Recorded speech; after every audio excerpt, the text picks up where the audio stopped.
Hello everybody, today we're going to talk about gaming, Oblivion, Goblin Wars and a few other things. I'm going to start with the Goblin Wars actually. If you've ever played Oblivion and you've done the Cropsworth quest, you'll know that there's a staff that you can take from one Goblin cave and put in another, or just remove and stop a Goblin War. But you can do that in any Goblin cave that has a staff. You can take the staff, put it in another Goblin cave. The effect is you immediately start a Goblin War between the two caves. Also, if you kill the Shaman, you'll notice the Goblins start looking a bit confused and doing this in the cave. So they react to the killing of their Shaman. Whether they respawn or not, I don't know. They might respawn. But if you get the staff and then you put it somewhere else, the Goblin's War Chief will then take a small band and try and recover the staff. Wherever you leave it, they'll try and recover it. But you leave it in an other Goblin's cave, you literally start a war.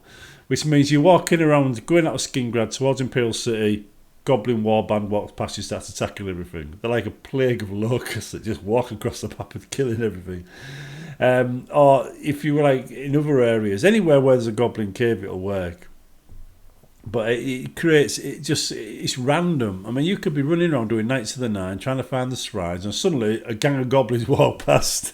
It's absolutely hilarious. It's one of the nicer features of Oblivion, which I don't think about very often. But I do enjoy, it just shows somebody had fun with that quest. Even though it's a small side quest, the Cropsworth quest that introduces you to this idea, it is somebody had fun with that. Somebody had a really mischievous sense of humour and actually went for it. Anyway, it says gaming, yeah. It says, I don't know what it is about gaming these days, but they don't seem to produce the kind of games I like. I mean, it's been a few years now since I could say that the games coming out were all my kind of thing. These days, they all tend to be the type of console control type games, cinematics, background stories, set piece action. So they're basically movies with a little bit of action. And they get hyped to hell and everybody buys them and encourages them to make more. And I buy them and instant regret wasting my money on all of them. I've got a long list of games that sounded good on paper. When I got them, it was just movies with animated sequences. I absolutely hate them too. I mean, it's a console thing. It's on the PC. It's always been mostly gameplay. On the console, it's been mostly interactive movies, and I'm really not a fan. But a lot of the games I do like, the ones I do get into, I still play decades later. And I do miss when they stop working. I mean, if you go all the way back to when I first started playing on computer games, you got a lot of games back in the day, like Kingdoms on the BBC, which was one of the first city games. You've got, I mean, I'm not going to go into Pac-Man and stuff because I played that to death and I hate it now. Right? You've got River Raid and Beachhead and things like that. And they tend to come, they had their day and now things have moved on because they're very retro now. But when you get to sort of simulations, flight simulations, and strategy games and Total Annihilation, for example, you start getting into my area. But if you think about it, though, strategy games haven't really moved on. They've kind of stuck in the past. They've not introduced anything new. I mean, I thought Ruse was introducing something new, but then they just made the one game and left it there. They didn't add any more to it. The War Game series wasn't that good. I never really liked it. I liked Ruse. I didn't like the War Game series. I liked Total Annihilation. I thought StarCraft was a good movie. And it was a good movie, it had a good story, but it was a movie. Same with Warcraft. Good movie. I didn't really rate it. In its time, Command and Conquer was good, in its time. But as soon as TA came out, it became a thing of the past. Besides, Westwood had sold out by then and just started producing rip-offs of mods. And basically they took modders' ideas and then they just went and just released a new expansion pack for it, like Aftermath. If you were around when they came out, you'd know what I'm talking about. If you were late and you weren't born, then you won't. But basically, modders were making mods. Westwood were going, oh, that's a good expansion, and make it into an expansion. And they'd sell the mod as an expansion, but it wouldn't credit the mod maker. They'd just do their own version. So, yeah. But it wasn't very good. I mean, Explosive Trucks spring to mind. That was a mod long before they added it in any official capacity. But anyway, I do like certain games, like Bethesda's games, for instance. Right, they let me be the character I want to be, go where I want, do what I want, wherever I want, as often as I want, and I like that. I do like that.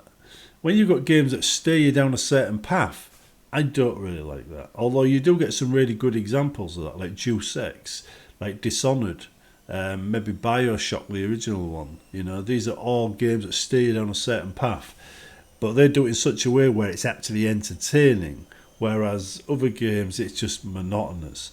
Chris Avalon, for example, right? You know, he writes a lot of stuff. I mean, he's obviously a good developer, but I do find games he's involved in, the dialogue tends to go on and on and on and on, and it isn't interesting. It isn't fun. If you're reading a book that bores you, you stop reading that book. It's kind of like that. So, I mean, he's all right. I don't mind the guy, but I do find in a computer game, you want to be gaming, not reading so much. Reading should be limited to just delivering the message. If you've got anything else to say, don't make it a requirement. Make it optional. You know, like they do in Oblivion and Skyrim and all the rest of it, where you can choose to read the book if you want, choose to know the background if you want. Because most people just want to play the game. They don't want to sit there studying for a degree. In fact, I've had sci-fi games before today where, you know, it's not game, books, where it did feel like a physics lesson. I just literally torn the book up, threw it in the bin. I mean, one of Hamilton's ones springs to mind. Because I thought to myself, this isn't why I read books. I read books for entertainment, not to be taught how to physics when I'm not interested in physics.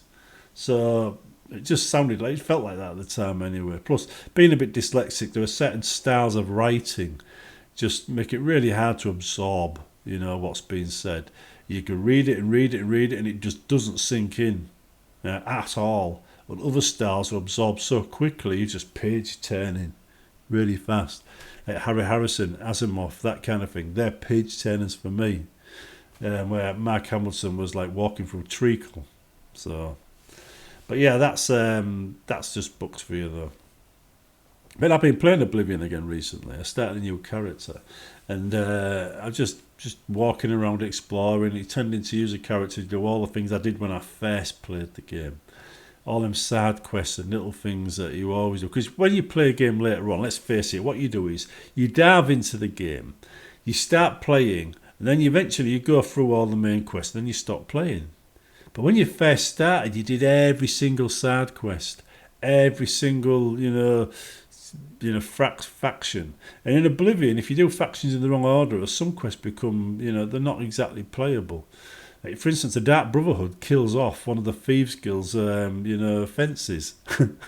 So you won't see him at the end of the quest if you've done the Dark Brotherhood. But if you don't do the Dark Brotherhood, he'll be there and available as a fence. So, plus, if you do the Dark Brotherhood, not Dark Thieves Guild, you could get kicked out of the Mages Guild if you get caught stealing a certain staff. So, there's an order to things. At least in Oblivion there is. The other game I've been thinking about a lot of it, I always think about it, is Fallout New Vegas. Because it always comes back up on my radar, always. It's never far away. Considering it's a game where you couldn't actually mod the land because of the nav mesh bug. That means AIs couldn't walk on something. Nav mesh bug works when you walked in the door and left a couple of times.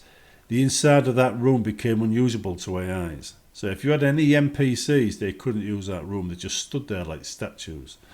Right, so I made an entire mod for Fallout 3 called The Foundation. It was a fantastic mod, massive it was. It's based on Asimov's Foundation, but I figured it worked quite well in the Fallout universe, and it did. And it had upgrades, research trees, missions, combat, everything. But it suffered from the navmesh bug because we didn't know it existed, and we just wondered why all the NPCs disappeared or stood still. It wasn't until much later we figured it out, and it took 3 games before Bethesda even fixed the bug, because it was still present in Fallout New Vegas, which is why when I made mods for Fallout New Vegas, having been banned off of Bethesda's forums for complaining about this bug too much, I actually I actually just stuck with making missions. I didn't try making any new locations because that was where the bug triggered, was with the new locations. So I didn't make any new locations. But anyhow, the NCR mod I made turned out to be a huge success. People loved it and they still play it today. I can't remember when Fallout New Vegas came out. Was it 2008? Was it? But anyhow, it's 15 years old and still massively. Is it? Yeah, 15 years old and still massively successful. So it can't be doing bad, can it? You know, it can't be doing bad. Anyway, so the other games I like, generally tend to be strategy games, simulations, that kind of thing. City games, especially. Although I'm getting a bit bored of the ones that I've got at the moment. I'm looking for something a bit new. Tropico kind of went down the pan because it stopped being a simulation, started being just randomly generated numbers that meant nothing. And building a city, if you didn't think you were achieving anything, it was just some code that said your city's going to grow. You've got 2,000 citizens, and X, Y, Z are these citizens, and Y, Z, whatever, are those citizens. And it had no bearing on the game whatsoever. It was just numbers put up there to look like the game was doing something when it was doing absolutely nothing. So I kind of went off of that. But City Skylines is a decent simulation. I like that. And they're making a second one of that as well. I haven't gone into that on this channel much, but Skylines 2, yeah, there's a few areas I'd like to see improvements. Plus, I realised actually in that particular game, there seemed to be adding DLCs and then taking away features from the default game. So if you didn't have the DLC, you lost that feature. And at least that's what it looked to me, because I went looking for features, in the game itself after the DLCs came out a few months down the line, and I couldn't find them, and I couldn't do what I intended to do anymore. And I thought, why is that? But anyway, so I thought that was a bit cheeky, so I'm a bit wary of that kind of thing. Plus, a lot of the DLCs didn't really add an awful lot. They took a lot away, but they didn't add an awful lot back. And I was always a bit like, is this really worth it? So. Because DLCs, let's face it, if they're not delivering the goods, then you tend to feel a bit ripped off when you buy them. On the other hand, you get games like, what they call it, it's a hospital game. 1 second. 2 Point Hospital, that's it, isn't it? Yeah, 2 Point Hospital. Every time they release a DLC, they're adding a whole set of maps, illnesses, features. And so basically, you're getting a whole new campaign out of it, basically. And you can play them in any order and unlock things in any order, and anything you unlock is available in the other campaigns as well. So it really does add to the game. It's like mushrooms out exponentially. So some of these DLC systems work quite well, whereas others don't work very well at all. It's just the way it is. Anyhow, there's talk at the moment, I'm leaving this one to last. There's talk at the moment that Fallout 2 has appeared on the Steam list of games. That means somebody's bookmarked the position on Steam to be filled later by an actual game. So if Fallout New Vegas 2 is listed, that probably means talks have gone beyond do we want to do it to yes we will do it. So now they've added that to the thing. You probably see Fallout New Vegas 2 appearing on the list at some point from Amsterdam, but probably not until after they've finished making their current crop of games and have a chance of moving into it. But I'd guess it would be based on the Fallout 4 engine, because the Fallout 4 engine is the one that's current, so they'll probably make Fallout New Vegas 2 based on that. That's what I'm thinking. Right, anyway, I'll leave it there, and I'll see you in the next one, and hope you have a happy Easter.